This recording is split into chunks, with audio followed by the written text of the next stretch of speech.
ऐसा ही लगता है। सोचे ना, हम जब थे तब हम कैसे थे, हम क्या थे।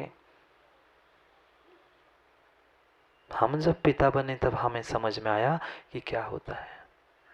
माता पिता की बात नहीं चल रही है, उन परम पिता परमात्मा के पास ही जाना है। अभी हम बहुत बहुत उनसे दूर बैठे हैं, इसलिए हमें समझ में नहीं आता उन्होंने उस परम पिता परमात्मा पद को कैसे प्राप्त कर लिया। ऐसे लगता है वो तो छोटे से है, मैं भी तो भगवान हूं, मेरे भीतर भी तो भगवान है। इतना आसान नहीं है प्रमोद भैया भगवान बन जाना।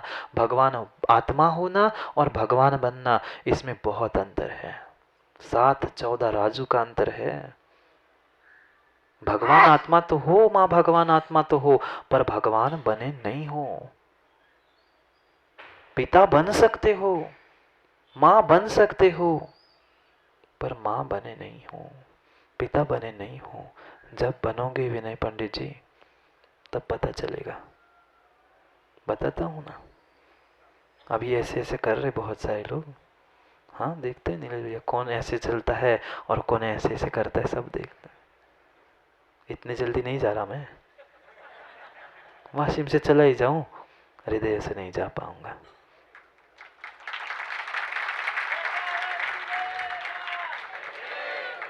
हाँ, भगाना भी चाहे ना वाशिम वाले, तो भी नहीं भगूंगा। नहीं, वाशिम से नहीं, अंदर से। समझना था मुझे उस उपकरणों के पीछे वाले करंट को। प्रश्न क्यों पूछा था रवि भैया? जो इतना आलीशान मकान बना लिया है, किसके लिए बनाया? जन्म कहाँ हुआ था? एक छोटे से कमरे में कह दो, मकान में कह दो, इतना बड़ा था?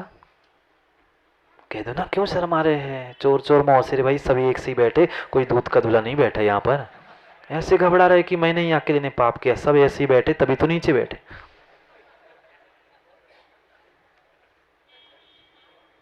कितना बड़ा घर था? बहुत बड़ा नहीं था। जन्म में तो छोटे घर में हुआ, जन्म तो हमारा छोटा घर छोटे घर में हुआ, और मरने के लिए मैंने बहुत आलीशान हवेली बना के रखी है। मरने के लिए तो बना ही है, फिर से जन्म होगा क्या? दोबारा जन्म होगा उस हवेली में? नहीं होगा, नहीं होगा, नहीं होगा। हमने जन्म तो एक छोटे से कहीं टपरी में, कहीं मकान में जन्म लिया, और मरने के लिए हमें आलीशान बंगले बना रहे, आलीशान हवेलियां बना रहे हैं।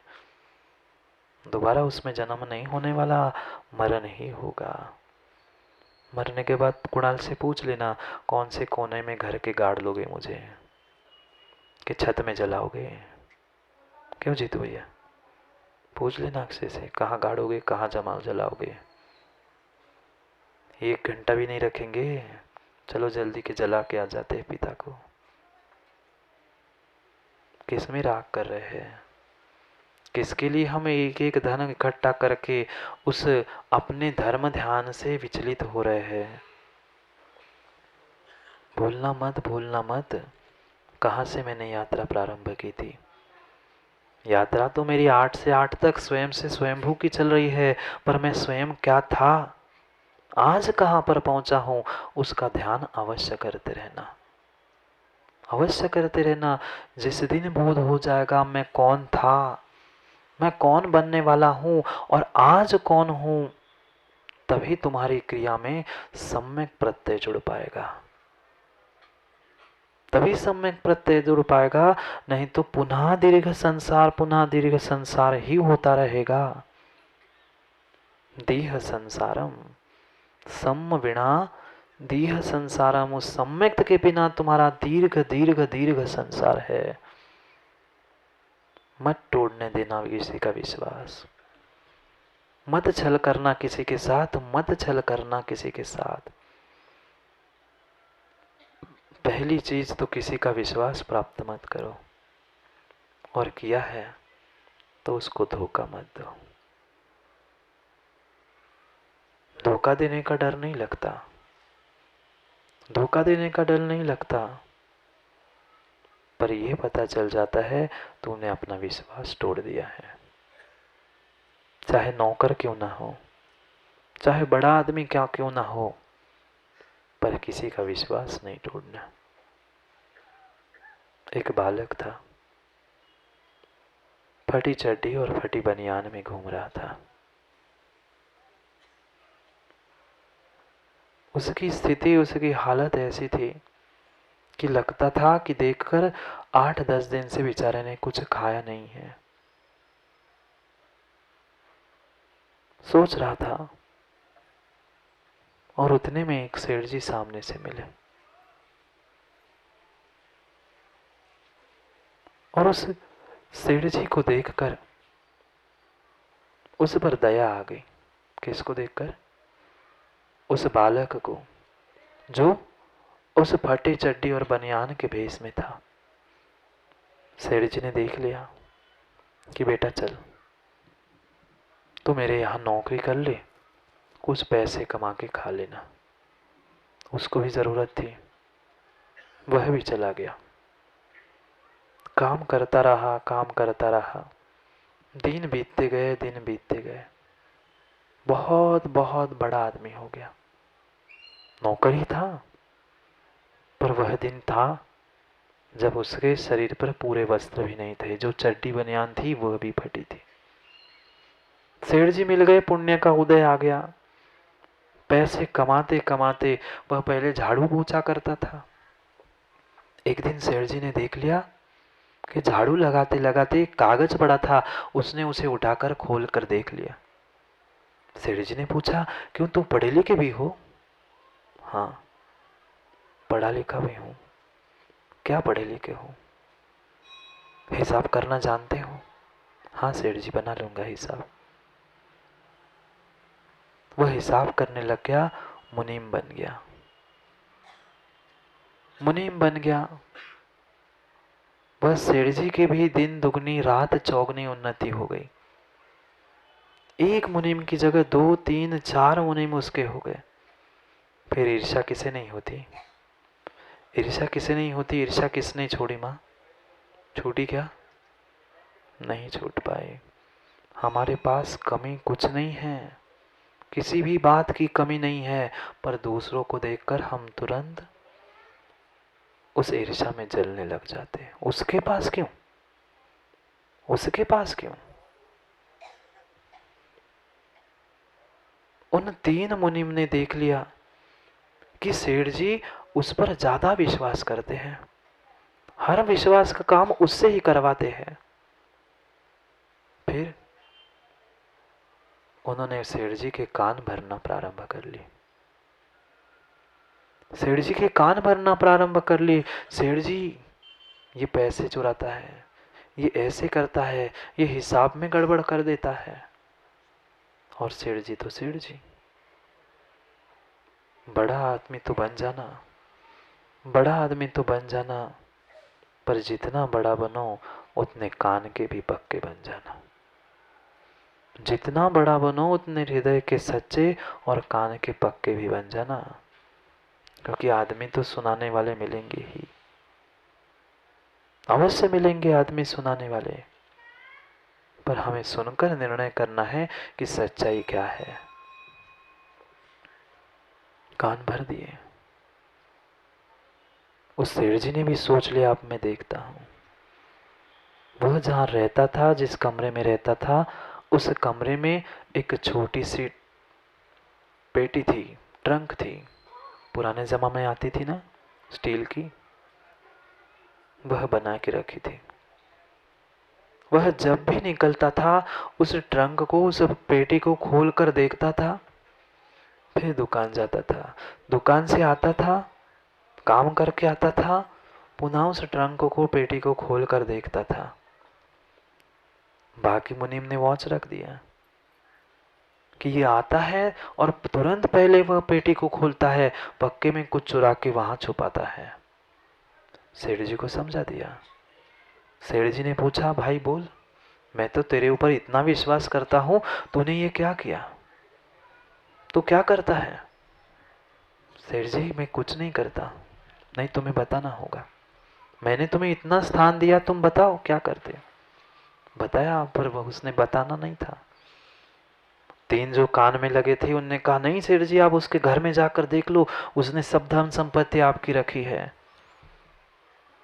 तीनों मुनिम, सेठ जी और वो चौथा बार बार हाथ जोड़ के कह गया, सेठ जी उसमें कुछ भी नहीं रखा है, आप विश्वास रखो, उस कुछ भी नहीं रखा, आपकी धन संपत्ति मैंने कुछ नहीं चुराई है। पर कान भरने वाले से वो दूर ही मिले तब ना। हाँ, जहाँ देखो कान भरने वाले कम थोड़ी है सब। हाँ, साधुओं को भी बहुत संभल के रहना पड़ेगा। आज तक जितने संघ टूटे हैं, आज तक जितनी समाज टूटी है, आज तक जितने घर बिकटे हैं, यह मात्र कान की सेवा करने वालों से है। हाँ, कोई हाथ पैर की सेवा करता है और कोई कानों की सेवा करता है। बच के रहना कानों की सेवा करने वालों से सचिन भैया, कम नहीं है संसार में। बार बार गिड़गिड़ाता है, शेर जी पहुंच गए उसके कमरे में, बताओ कहाँ तुमने छुपा के रखा है। जो वह बालक था दौड़ के जाकर उस पेटी पर बैठ गया, सेठ जी बस इसको मत खोलना, मेरी श्रद्धा मेरा विश्वास है, इसको मत तोड़ना। उसने कहा, सेठ कान 3 भरने वाले थे, सेठ जी जो कुछ भी रखा है इसमें ही रखा है, आप तो इसको खोल ही दो। बार बार कहने, सेठ जी ने कहा ठोल, वो नहीं हटे। 3 मुनिम ने जाकर उसको धक्का दे दिया और सेठ जी ने जाकर उस पेटी को खोला। पेटी में क्या रखा था? पेटी में क्या रखा था? माँ कुछ नहीं रखा था, फटी चड्डी और फटी बनियान रखा था। वह आंखों से पानी झरझर गिरने लग गया। हाथ दोनों झटकार कर उसने वह पेटी से फटी चड्डी बनियान उठाई। सेठ जी के कपड़े जो सेठ जी ने तो दिए थे, पूरे कपड़े सेठ जी को वापस कर दिए और अपनी फटी चड्डी फटी बनियान पहनकर घर से निकल गया। सेठ जी हाथ जोड़ रहे, पैर पकड़ रहे, बेटा गलती हो गई, भूल हो गई। उसने कहा नहीं सेठ जी, जहाँ विश्वास नहीं वहाँ मेरा वास नहीं, मुझे धन से प्रयोजन नहीं था, आपने मेरा विश्वास तोड़ दिया है, बार बार कह रहा हूँ था। जैसे वह बालक बार बार रोज देखता था, एक बार किस लिए, मेरी औकात क्या थी, आज मैं क्या हूँ। नहीं रखी है हमारे पास कुछ भी वस्तु पुरानी, पर कम से कम उन दिनों की तो याद करो कि मेरी क्या औकात थी, मैं कहाँ से कहाँ पहुँचा हूँ। वह सम्यक श्रद्धा विश्वास की बात कह रहे हैं। अगर वह विश्वास नहीं है, श्रद्धा नहीं है, तो तुम्हारा वास सिद्धालय में होने वाला नहीं है। कितना ही शब्दों का सुंदर चयन कर लेना, कितना ही सुंदर अलंकार भाषा का प्रयोग कर लेना, वह काम का नहीं है। कितने ही प्रमोद भैया पुराण पढ़ लेना, कितना ही स्वाध्याय, कितना ही ग्रंथ पढ़ लेना, अगर तुम मिथ्या दृष्टि ही घोषित कर रहे हो अपने आप को, फिर तुम्हारा ज्ञान, तुम्हारी क्रिया, सब कुछ संसार का ही कारण है। व्यवहार से तो स्वीकार कर लो सम्यक दृष्टि, करणानुयोग बाकी विषय केवली गम्य हैं, पर कम से कम हम इसका तो भान करें कि हम व्यवहार से सम्यक दृष्टि है, नहीं तो क्रिया क्यों काम की नहीं है। कुंद कुंद स्वामी वही समझा रहे हैं। बहुत बड़े बड़े निक्षेप प्रमाण नए की व्याख्या हमने सीख ली, खूब अच्छे से उसका व्याख्यान कर रहे हैं, पुराणों को हमने कंठस्थ कर लिया, शब्द अलंकार सब कुछ मैंने जान लिया, पर सम्म विना दीह संसारे, उपकरण है शो के लिए हो गए, उससे कुछ सुख मिलने वाला नहीं है। घर में कितने ही सुंदर वह उपकरण हो, करंट नहीं है तो सुख देने वाले, इंद्रिय सुख की बात चल रही है, इंद्रिय सुख भी चाहिए उन उपकरणों से, तो उस उपकरणों में करंट चाहिए, फिर अतीन्द्रिय सुख चाहिए, तो ये सब कुछ उपकरण है। उपकरण में करंट भी लाओ, सम्यक दर्शन का करंट ले आओ। पढ़ा लिखा नहीं, आज तक पढ़े लिखे हैं हम, पुराण पढ़ लिया, ग्रंथ पढ़ लिया, ये पढ़ लिया, वो पढ़ लिया, पर पढ़कर पढ़े हैं संसार में ही। छूटा कितना, घटा कितना, सम्यक दर्शन कितना हुआ, कुछ नहीं हुआ। तो मेरा संसार दीर्घ चल रहा है प्रमोद भैया, भूल नहीं करना। जन्म जरूर मिथ्यात्व के साथ है पंचम काल में, पर जरूरी नहीं है कि हम मिथ्यात्व के साथ ही मरण करें। नियामक नहीं है, नियम जन्म का है, हाँ, मनुष्य से पुनः मनुष्य बनोगे, चाहे यहां बनो चाहे और कहीं बनो, तब पुनः मिथ्यात्व के साथ होगा, पर सभी मिथ्यात्व के साथ नहीं होगा। अगर देव बन रहे हो तो सम्यक त्वम च का सूत्र का अर्थ क्या करोगे? सम्यक त्वम च का अर्थ क्या करोगे? समझो, बहुत कुछ समझना होगा। समय हो गया है, 2-2 घड़ियां है, छोटी बड़ी दोनों रख दी है कि धोखे से भी ज़्यादा टाइम नहीं हो जाए। क्या आज शुक्रवार थोड़ी है, आज तो जाना ही है। समझो क्या क्या कह रहे हैं। निक्षेप, नय, प्रमाण, शब्द, अलंकार, छंद, नाट्य शास्त्र, पुराण, इसका ज्ञान उसका ज्ञान, सब कुछ है, पर ज्ञान किस काम का? ज्ञान करने वाले को ही नहीं जान पा रहे हो। वह सम्यक दर्शन का करंट नहीं है, कुछ उपकरण है मात्र, जैसे शोकेस में दिख रखा हुआ खिलौना है वैसे ही काम के है, वास्तविकता खेलने के काम के नहीं है। संसार से पार करने वाले किंचित भी नहीं है। हाँ, आगम में लिखा है, प्रत्येक विद्या की व्याख्या की है, ये भी भूल मत करना, ये भी भूल मत करना कि आगम में ये व्याख्या ही नहीं है। शब्द, अलंकार, छंद, ये सब कुछ आगम में लिखे हैं। कौन से छंद कौन से अलंकार होते हैं, कौन सी क्रियाएं करनी है श्रावकों को, कौन सी क्रियाएं करनी है साधुओं को, जड़ की नहीं, सब कुछ क्रिया आगम में लिखी है। पर वह तभी काम में आएगी जब सम्यक दर्शन का करंट होगा। लगा लो करंट, शुभम करंट लगा लो, उंगली मत डालना, नहीं तो सॉकेट में जाके महाराज ने कहा करंट लगा दो, महाराज ने तो कहा था और पुर मेरे ऊपर आ जा। सम्यक दर्शन के करंट को प्राप्त करो। समझो, आयोजन के साथ प्रयोजन को भी, 8 के साथ 8 को भी करेंगे पुनः चर्चा। कल आओगे? नहीं विनय पंडित जी, कल फिर आओगे? कल पुनः चर्चा करेंगे हम कितने पढ़े लिखे हैं और कितने लिखे पढ़े हैं। लिखे पढ़े का अर्थ ही सम्यक दर्शन है।